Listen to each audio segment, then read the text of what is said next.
কুমিল্লার বুড়িচং উপজেলা ট্রেনে থাকা অটোরিকশার ৬ যাত্রী নিহত হয়েছে, আহত হয়েছে আরও ২ জন। এখনও দুর্ঘটনার কারণ জানা যায়নি, তবে এলাকাবাসী বলছেন ওই রেল ক্রসিংয়ে অরক্ষিত থাকায় এই দুর্ঘটনা। ঘটনার কারণ জানতে এরই মধ্যে ৪ সদস্যের তদন্ত কমিটি গঠন করা হয়েছে। কাজী এনামুল হকের তথ্যছবিতে বিস্তারিত। মঙ্গলবার সকালে কুমিল্লার বুড়িচং উপজেলার বাকশিমুল ইউনিয়নের কালিকাপুর রেল ক্রসিংয়ে এ দুর্ঘটনা হয়।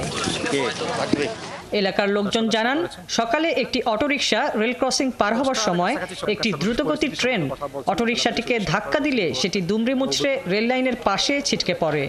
এতে ঘটনাস্থলেই প্রাণ হারান ৪ জন। এই যে ঘটনাটা করেছে অরক্ষিত এই রেল ক্রসিং এর কারণে হয়েছে। যদি এখানে গেট থাকতো হয়তো এই ঘটনাটা নাও ঘটতে পারতো আর কি। এ ঘটনায় আহত হন অন্তত ২ জন। তাদের অবস্থা গুরুতর। নিহতদের সংখ্যা বাড়ার শঙ্কা করছেন চিকিৎসকরা। এ ঘটনায় নিহতদের পরিচয় পাওয়া গেছে।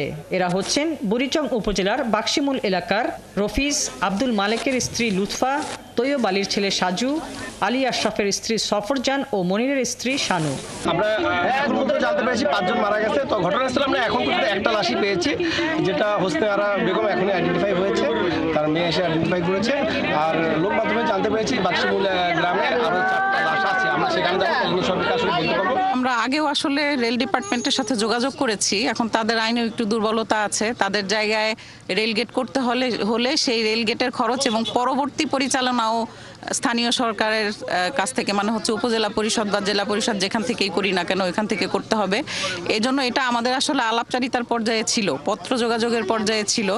এখন এই দুর্ঘটনার পর ইনশাল্লাহ অবশ্যই আমরা চেষ্টা করব যাতে দ্রুত এটা ব্যবস্থা করা যায়।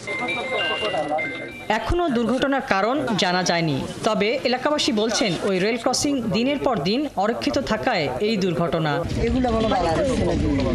হাসিবা আলী বর্ণা, ৭১।